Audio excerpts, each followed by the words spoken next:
Agora eu gostaria de trazer mais uma vez, ter a alegria de trazer o Carlitos conosco, Carlitos Salvatore, e a palestra da tarde é Engenharia Genética e as Enfermidades da Alma. Carlitos, traga-nos sua alegria e a riqueza de seus conhecimentos. Muito obrigado. Boa tarde mais uma vez, meus irmãos. Dessa vez eu acho que eu vou falar meus 45 minutos, né?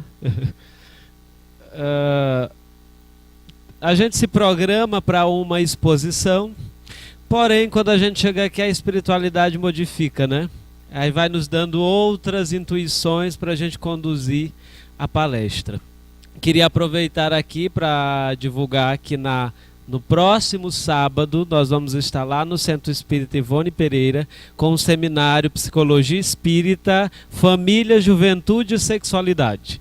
É um seminário voltado para a família, então eu convido a todos vocês, levem vossos filhos, a temática é bastante interessante e saudável. Dentro dos postulados da doutrina espírita, Emmanuel e Joana de Ângeles, que são as nossas bases fundamentais nos estudos. E aqui eu iria falar para vocês de engenharia genética. Trouxe uma série de coisas, mas eu percebi que eu sou um transgressor do tempo. Então eu vou tentar me sintetizar um pouco mais. E gostaria de trazer uma narrativa do Evangelho. Jesus, como todos nós sabemos, começa basicamente as suas pregações numa aldeiazinha da Galileia, chamada Cafarnaum. Ele não é aceito na sua cidade, Nazaré, pelos seus companheiros de lá. E ele deixa uma frase para nós dizendo que ninguém é profeta em sua cidade, né? O que nós poderíamos traduzir para hoje, que santo de casa não faz milagre. E é verdade. Então Jesus não foi aceito em Nazaré e foi começar as suas pregações na aldeia de Cafarnaum, que era uma aldeia simples, singela, de pescadores, de agricultores e de pessoas espiritualizadas. Cafarnaum tinha um magnetismo espiritual diferente de todas as outras cidades da região da Galileia. E lá, começando as suas pregações, começando o seu processo de messiânico, fazendo as suas curas, claro que aquele homem incomum não ficou desconhecido. Daqui a pouco todo mundo já sabia que existia um homem em Nazaré que realizava curas. E como todos nós somos doentes da alma e consequentemente do corpo, porque todo aquele que está doente no corpo adoeceu primeiro na alma, como diz Kardec, o espírito é que é doente, não é o corpo, ele apenas plasma essa enfermidade no corpo físico. Então, como não é novidade a doença, todos começaram a procurar esse mestre que realizava curas, numa época onde a medicina era totalmente rudimentar, não é a medicina que nós temos hoje. Então todos se valiam do curanderismo. E não era novidade o curanderismo naquela época. Então todos começaram a procurar este homem que curava, e de maneira excepcional, porque curava gratuitamente. Os outros curandeiros curavam e cobravam algo, mas aquele homem curava pelo desprendimento de seu amor. E Jesus começa as suas pregações na casa singela de um dos seus discípulos, do Simão Bar Jonas, porque era filho de Jonas e que depois é conhecido como Pedro. Então Jesus, fazendo as suas pregações na casa de Simão, a multidão começou a se aconchegar àquela casa. Tanta gente doente, enferma, necessitada do corpo, da cura do corpo, mas também da cura da alma, começou a se aproximar. E quando se pensou que não, nós já estávamos diante de uma multidão. E Jesus, meio que espremido na casa de Simão, começa a fazer as pregações. Nisso chega algumas pessoas trazendo um paralítico, que já não andava fazia mais de 20 anos. Estava totalmente tetraplégico, só movia a cabeça. Então aqueles homens segurando aquele homem paralítico num catre, pediram passagem. A multidão egoísta não abriu passagem, porque ninguém queria perder a sua vez, a sua vaga. Então tiveram a ideia de subir ao telhado. E lá no telhado colocaram aquele homem. E assim o fizeram. Subiram à casa de Simão Pedro, destelharam a casa e começaram a jogar o homem através de uma corda. E foi descendo. E todo mundo ficou algo estático. O que estava acontecendo? Aquele paralítico descendo do telhado. E quando chegaram lá na presença do Cristo, o paralítico pediu: Senhor, eu sei que tu és enviados dos céus, porque o que tu fazes, ninguém mais faz. Estou aqui para que tu me cures. Jesus olhou para ele e chamou pelo nome: Natanael ben Elias, tu crês que eu te possa curar? Ele ficou assustado: Senhor, tu me conheces? Se tu me conheces e me chama pelo nome, tu sabes, Senhor, que eu confio. Eu creio que tu me possas curar. E Jesus fazia sempre essa pergunta. E nós nos perguntamos: mas por que será? Porque todo doente carece de querer ser curado. Parece que Jesus não se dava conta disso. Mas é porque existe uma diferença entre melhoramento orgânico e cura real. A cura está dentro da nossa alma. O nosso melhoramento orgânico está externo. Tanto é que nós podemos não estar com nenhuma problemática fisiológica e estarmos doentes. Ou o contrário também é verdade. Podemos estar com alguma problemática fisiológica porque estamos submetidos às leis da matéria e estarmos saudáveis espiritualmente. E por isso Jesus perguntava: tu queres realmente ser curado? Porque a cura é uma manifestação de dentro para fora. Perguntaram uma vez a ele: mas tu e teus discípulos comem com as mãos? E Jesus disse: mas o que contamina o homem não é o que entra, é o que sai. Porque o que sai de nós tem-nos como responsável. Então é isso que nos contamina, é o que foi gerado por nós. O que chega do externo até nós pode até nos contaminar, mas por anuência nossa. Mas o que sai de nós é responsabilidade nossa e teremos que dar conta às leis divinas. Por isso Joana de Ângeles diz que o milagre não se dá de fora para dentro, mas de dentro para fora. E nisso ele disse ao Senhor: sim, mestre, eu creio que tu me possas curar. Então Jesus olhou para ele e disse: Natanael ben Elias, em nome do meu Pai que estás nos céus, eu te ordeno, levanta-te e anda. E ele teve a sensação de que forças angélicas o auxiliavam a se levantar. As suas articulações começaram a se desobstruir, porque já estava há muito tempo enrijecidas pela inutilidade do uso. E começou a se revigorar. Levantou-se, pegou o seu catre, enrolou, colocou debaixo do braço e saiu gritando: Hosanas, este é o Rabi. Todos ficaram impressionados, mas é verdade. Ele faz curas, ele realmente faz milagres. Se aproximou o leproso e disse assim: Senhor, limpa-me. O mestre estendeu as mãos e ele ficou limpo. Veio uma cega e disse: Senhor, libere-me da cegueira. Ele impôs as mãos e ela ficou curada. E assim foi uma tarde de curas excepcionais. Quando já chegava a tardezinha, Simão, observando que seu mestre estava algo agastado, porque as curas exigem muito magnetismo e depois carecem de se refazer, chegou à frente da multidão e disse: pode parar, por hoje basta. Pegou pelo braço de Jesus, saiu pelos fundos da casa que dava no mar da Galileia, ou mar de Genezaré. E lá chegando, sentaram-se embaixo de uma tamarindeira.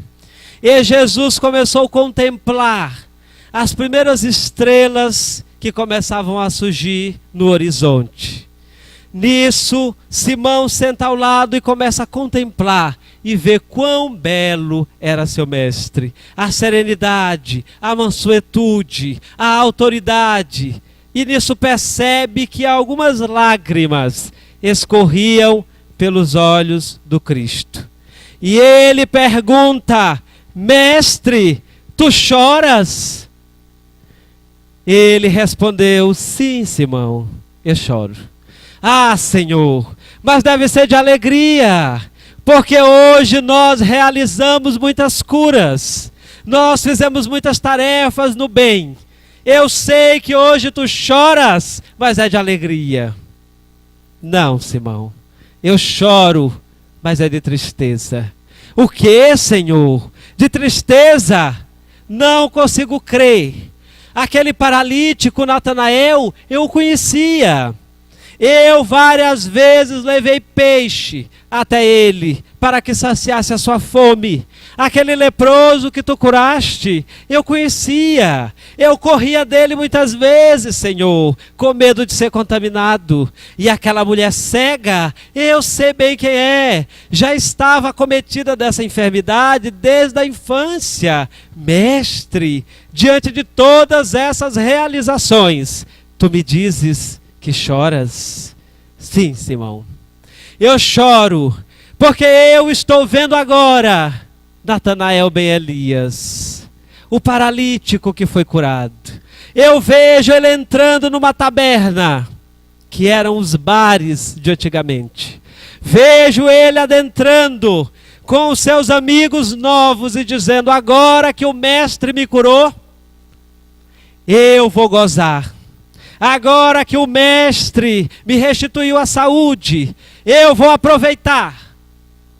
Simão, eu vejo aquele leproso, e eu vejo ele entrando nos prostíbulos e dizendo: agora que estou liberado da lepra, eu vou aproveitar os prazeres carnais, eu vou desfrutar das necessidades orgânicas que outrora não podia.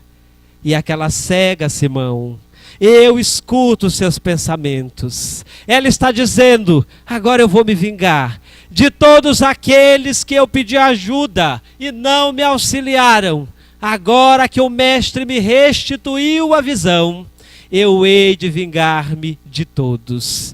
Ah, Simão, por ora tu não me entendes, nem tu nem eles, mas há de chegar o dia em que vocês todos irão me entender. E começou a falar de um Consolador que viria. Começou a falar do Espírito de verdade que iria tomar conta da humanidade. Começou a falar desta nova verdade que o homem ainda não poderia absorver por conta da sua ainda imaturidade espiritual. Mas que tempo viria que estaria conosco e não mais se apartaria de nós. E Simão olhou para seu mestre e perguntou: Senhor, e quando este Consolador chegar, os homens o compreenderão? Jesus respondeu: não, Simão, não a princípio, porque é necessário que se tenha muita madureza para essa compreensão. A cura requer muito esforço, Simão, e os homens ainda fogem desse processo. Mas este Consolador irá permanecer e inaugurar tempos novos em toda a humanidade, até que o reino real se faça na terra. Nós podemos tirar dessa lição, como diz Joana de Ângeles, que nós pedimos saúde, mas não cultuamos a saúde.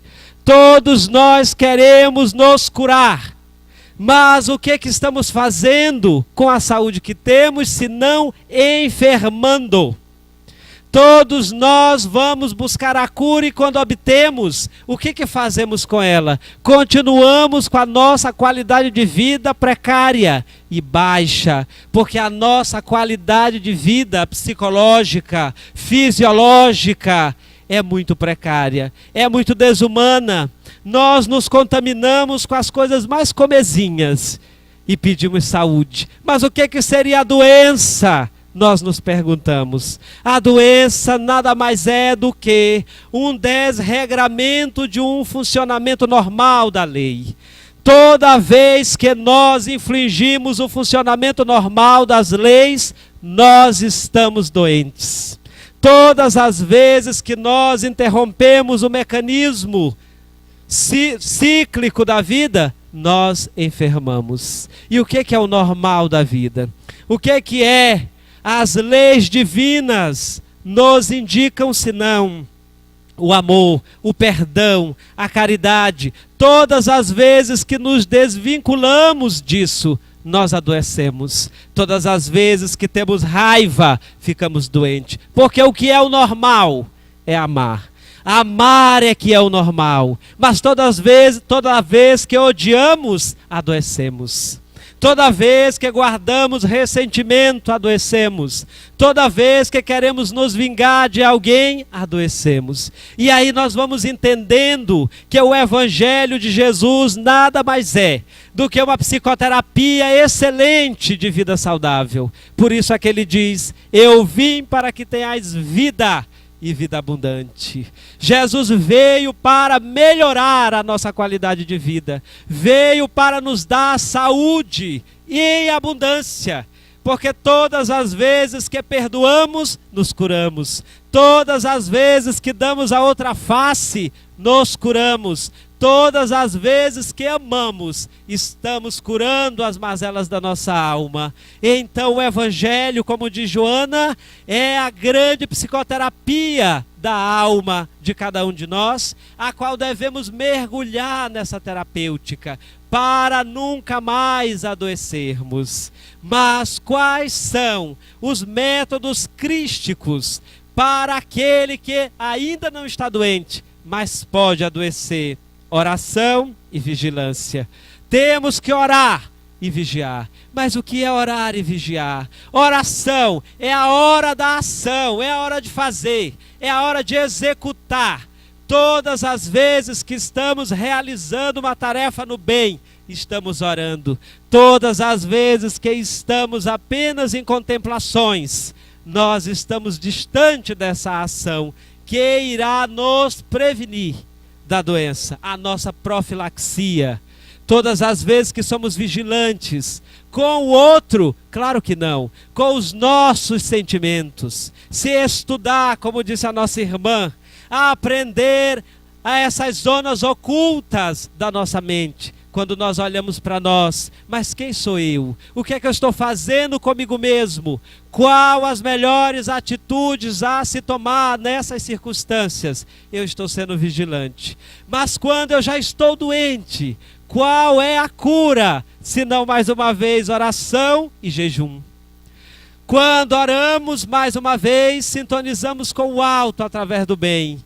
E quando jejuamos, que é retirar aquilo que nos faz mal, que nos prejudica, abstermos-nos dessas sensações negativas. É por isso que devemos jejuar. Jesus diz que se os nossos olhos serem motivo de escândalo, arranque-os. Se a nossa mão é motivo de escândalo, arranque-o. Mas não é o olho, não é a mão física, é a gênese desta problemática, porque não é o olho que é corrupto, não são as mãos que são corruptas, é a mente que é desequilibrada, e é essa que nós temos que equilibrar com a terapêutica do Evangelho.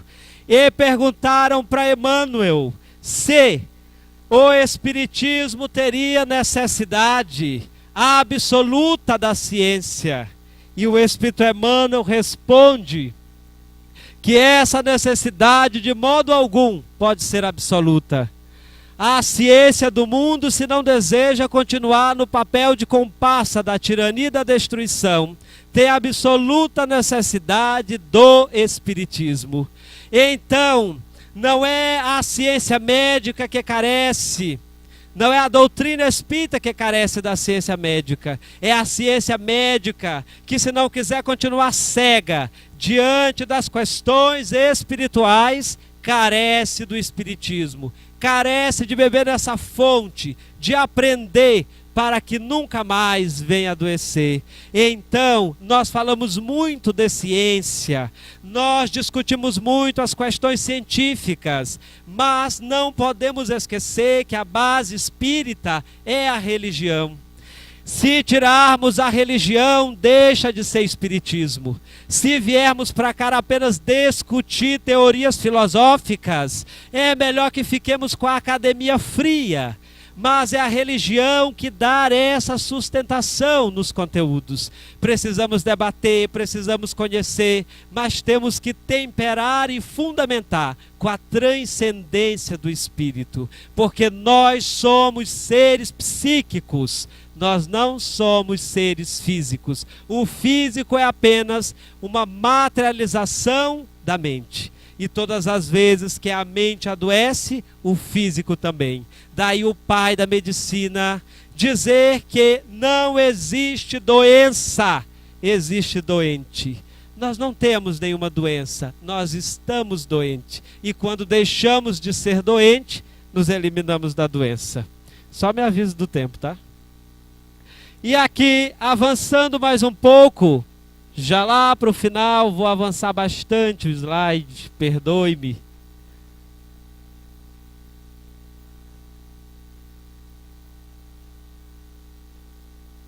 É indispensável, diz Joana de Ângeles, fazer a diferença técnica entre os processos de recuperação orgânica e cura. Aquilo que eu disse no primeiro momento. O primeiro diz respeito ao refazimento dos equipamentos celulares, que desajustados recompõem-se e voltam a funcionar com equilíbrio, nem sempre significando que houve o retorno da saúde, seria da saúde. Enquanto que o segundo, a cura, se verifica nas engrenagens mais delicadas da constituição celular. A cura é algo mais profundo, não é algo orgânico. Tanto é que a pessoa que tem um diagnóstico de câncer vai ao médico, aquele câncer é tratado, é retirado, mas se ele não modificar as suas ações psicológicas, morais, aquela enfermidade há de aparecer. Pode não ser mais na configuração de câncer, mas em uma outra configuração, uma outra patologia. Daí que eu ia dizer das questões da engenharia genética, que a engenharia genética vem nesse esforço de nos melhorar a nossa vida, de nos libertar das nossas doenças, o que é muito válido. Mas se nós não nos melhorarmos internamente, outras patologias tomarão lugar, porque a enfermidade é da alma. Lembremos Chico, que tinha uma catarata crônica no olho esquerdo. Zé Arigó, Fritz, através de Zé Arigó, desejou curar. Disse: Chico, posso te liberar desta catarata?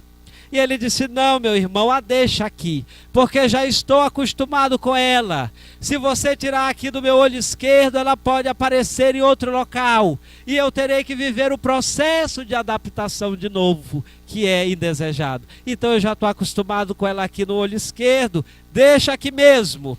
E então, nos dando a lição de que a doença é uma questão da alma, e que por mais que nós queiramos ficar saudáveis, nós precisamos da cura real, que é a cura interna. Daí nós vemos muitas vezes as pessoas que vão fazer determinados tratamentos radicais, tiram determinados órgãos, porque tem alguma carga genética, alguma herança genética, com medo de desenvolver aquela doença.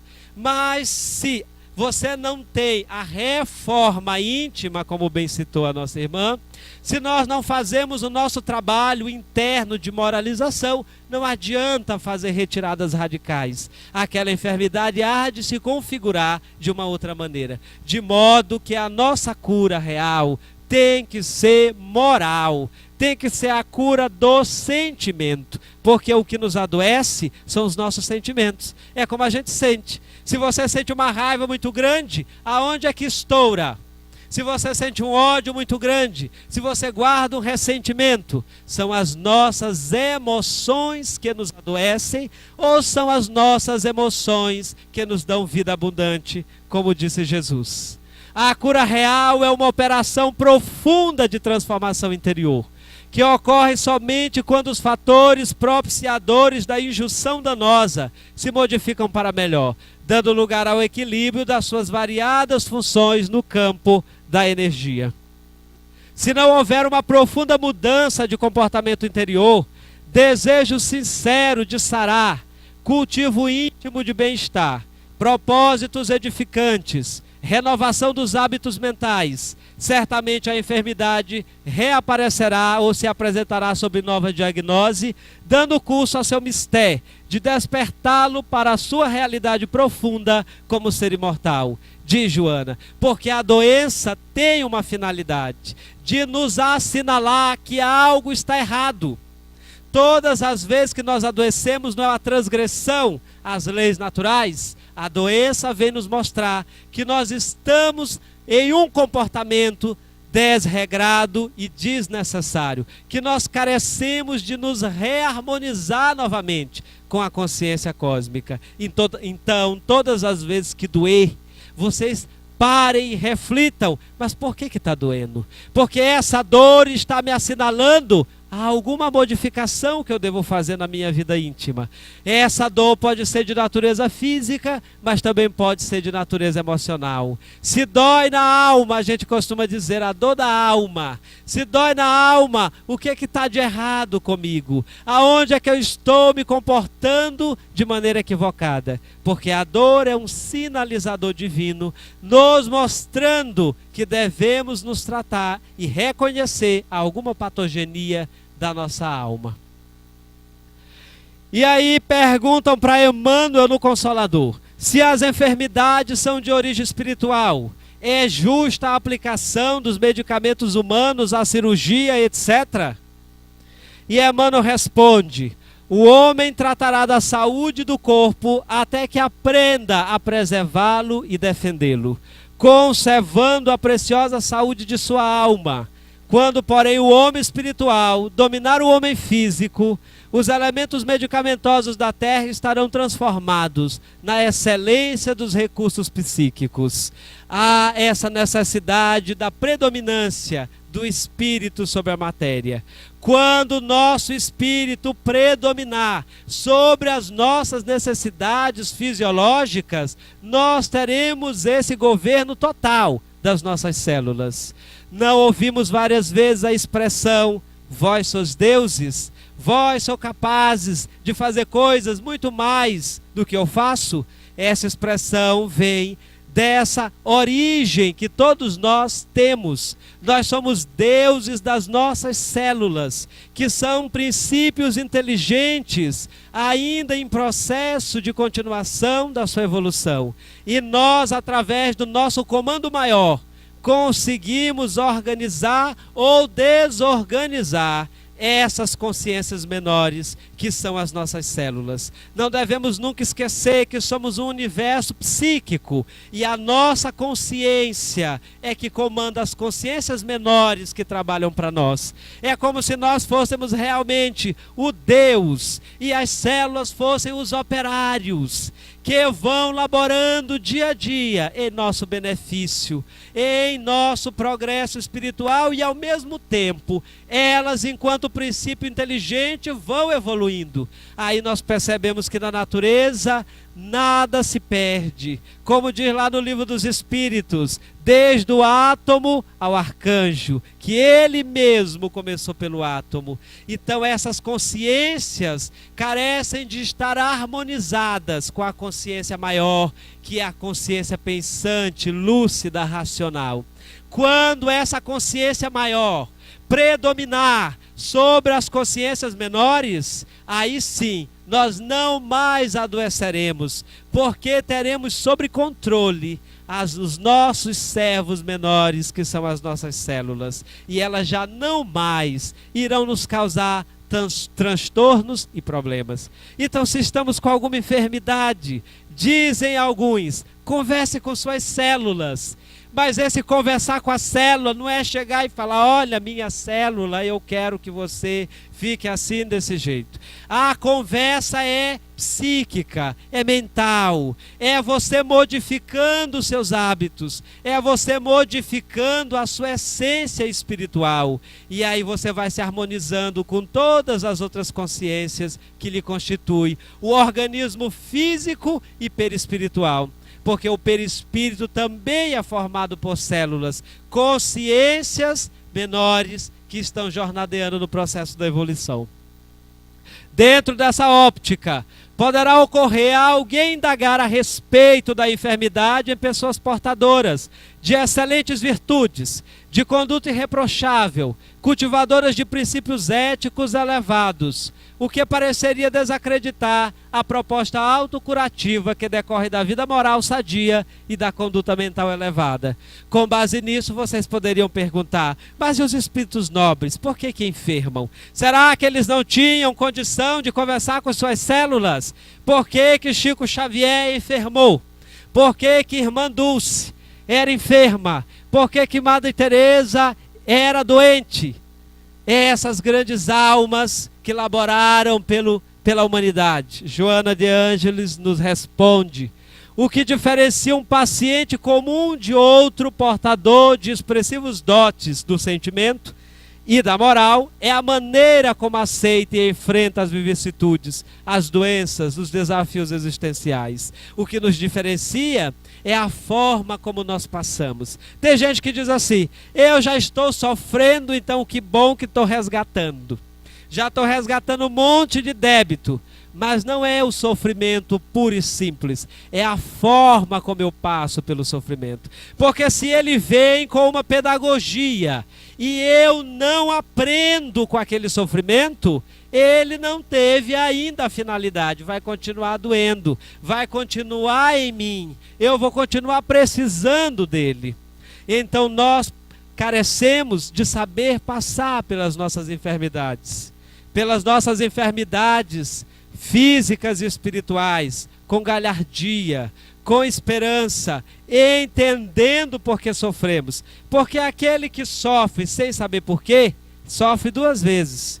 Uma pelo sofrimento em si e a outra porque não sabe a origem. Mas aquele Consolador, prometido por Jesus há 2000 anos, nos vem dizer que nós somos herdeiros de nós mesmos, que tudo o que nós temos é uma herança do que fizemos de nós mesmos, e que se estamos doentes hoje é porque somos doentes, mas carecemos dessa terapêutica espiritual a fim de nos modificarmos internamente. Então o Consolador chegou, Senhor, e Ele dará crédito, a humanidade aceitará?